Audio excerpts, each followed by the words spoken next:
talk about the whole book, or like just a review? Well, I guess we could just have a discussion. Which is really what I was thinking. I don't know, because the thing is, we could review the whole book. But that just takes a lot of time.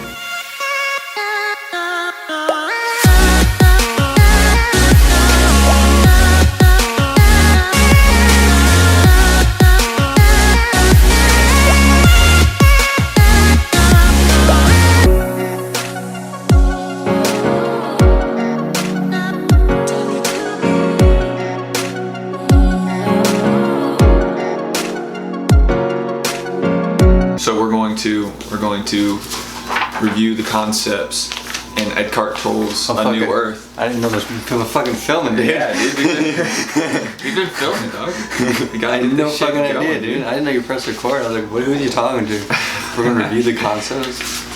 I was already aware. That's why I love this book so much. It's because it's not really, to me, it's not really a religious book. It's not supposed to be. He talks about so many different religions, though. Like every fucking religion he touches on. He does, and that's the beauty. That's what I love about this book. Is that it's just like, he's not like, you can have any spirituality. Like you can be Buddhist, Christian, any of it, and this book will still resonate. Like it still makes sense. And he talks. It's really just about bettering yourself. You know, like bettering the whole of humanity. And a lot of the stuff he talks about is like, it makes you have to look back, especially when he starts going off on the ego. You know, starts explaining it. Light it up. It was her neighbor. He knocked on the door, and she's like, "Oh, I have to talk to you real quick, blah blah," because I'm sure like she knows what he does. And she comes out with a bunch of papers, starts talking. She's like, she didn't pay like her bill or something, her utility or whatever, because they didn't fix something. So they like threatened to kick her out of her apartment if she didn't pay, but she felt like she was wrong. So she talks for like 30 minutes, blah blah, and then he's literally not saying a word. He's not giving into her story. So he's literally just staying there present, letting her talk. Yeah, I remember that. So he's just like, he's not being a dick about it. He's just letting watching. He's letting her watch. He's not gonna react. He's not gonna let her feed off of his reactions. He talks a lot about reaction too, like how people react right away. It's just like emotional pain. Like someone says something, fuck you. You know, it's like nothing to do with you. And you know why that is? And he talks about it. It's because they already have an idea of what they want it to be. Yeah. It's like, okay, I'm gonna say this, they're gonna say that, and if they don't say that, I'm gonna get mad. I want them to either the reaction to be what I want, and if it's not what I want, it's gonna be bad. Exactly the same way with the story. It's like she wanted him to. You're right. Go. You know that's you're wrong. And he just sat there. And it's like it is what it is. Be like, that's fucked up.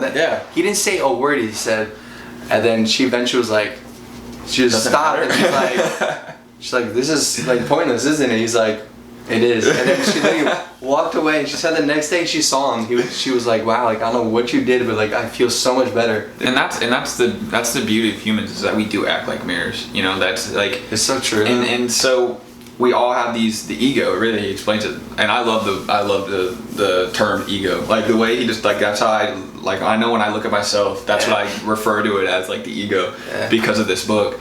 And you know, it's like when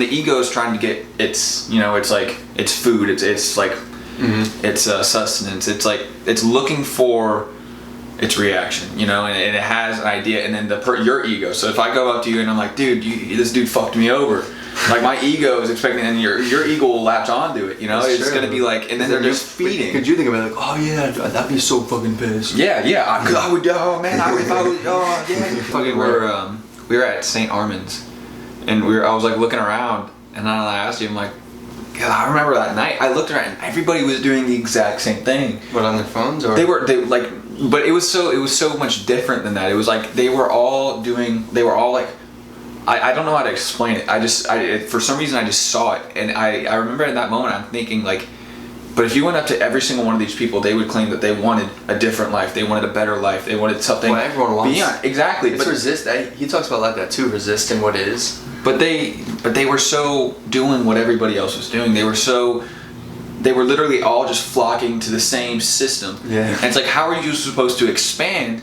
when the system is limiting and you're conforming to that system?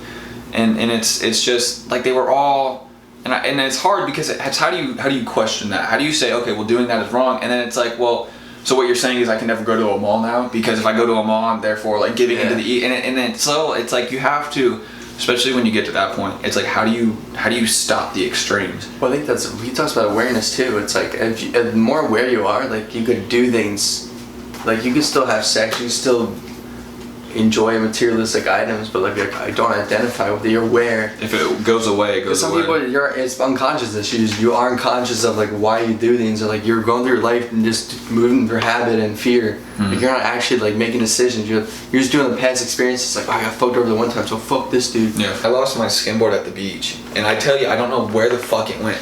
How do you know you lost it? It was like a $400 skimboard. Yeah. I went out to the beach one night. I was by myself, and it was like perfect skimboard. I'm telling you, it was so much fun. I was like a full moon over the water. I'm just out there like just tearing up these fucking waves, and I was having a blast. And then on my way home, I know I put it in the fucking car. I know I did. Yeah. And but I must have not, and I must have left it at the beach. Yeah. And so I went home, and the next day I wanted to go to the beach in the morning, and I was looking for it. And I was looking in the garage, and I'm like, wait, where's my skimboard? And I called my dad, and I'm like, Dad, did you move my skimboard? Like, no. I went over to my brother, hey, did you touch my skimboard? He's like, no. And I'm like, oh my God. And I love this skimboard. Like, this was one of my prized possessions. Like, I love this thing, you know? And I remember I was just like freaking out. But then in that moment, I'm like, but am I gonna like let this happen? Am I gonna? And I looked at it, and I'm like, it's just a fucking skimboard. Like, it's just a piece of wood. You know, I had.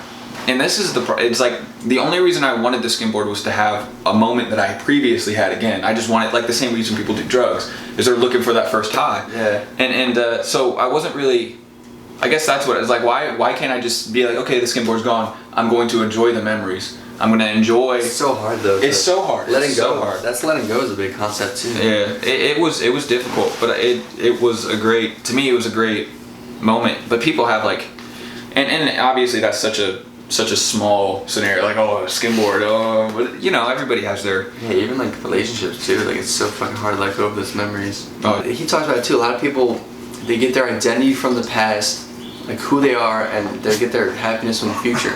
Like, oh no, things will get better.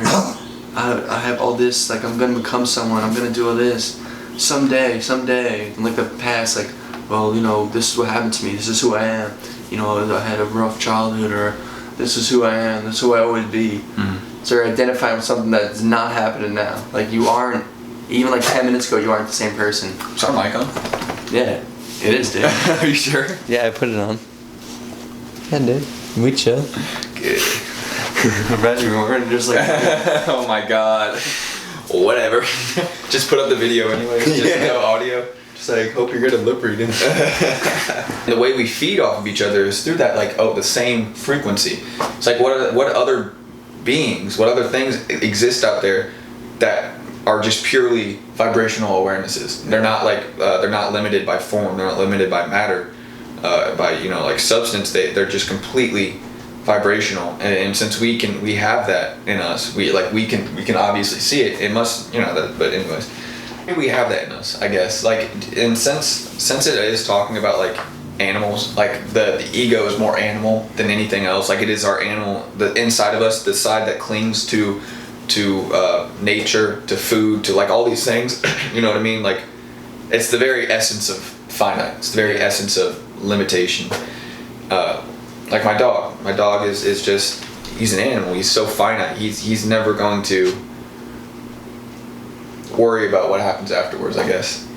I don't know. What is he?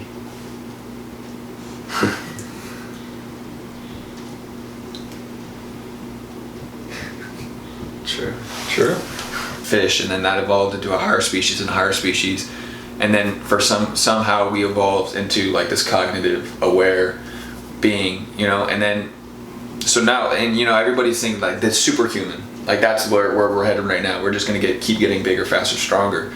I think it was C.S. Lewis that said this, but like, and he kind of describes it as well. Like, that's not how we're evolving. Like, we're not evolving physically stronger. Like, we're not gonna physically evolve into a different being. Like, the evolution that's taking place right now, like the awareness, you know, that's happening. This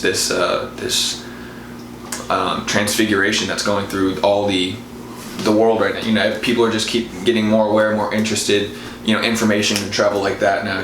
You can collaborate with somebody across the world about ideas and be creative, and it's just insane what's happening. But there's also a lot of destruction, and so what he was saying was that the next evolutionary steps is not a physical. We're not just going to keep getting bigger, stronger, faster. It's like a psychological, almost like we're going to transcend this. He almost describes it as like our bodies are even going to get weaker. Like we're going to.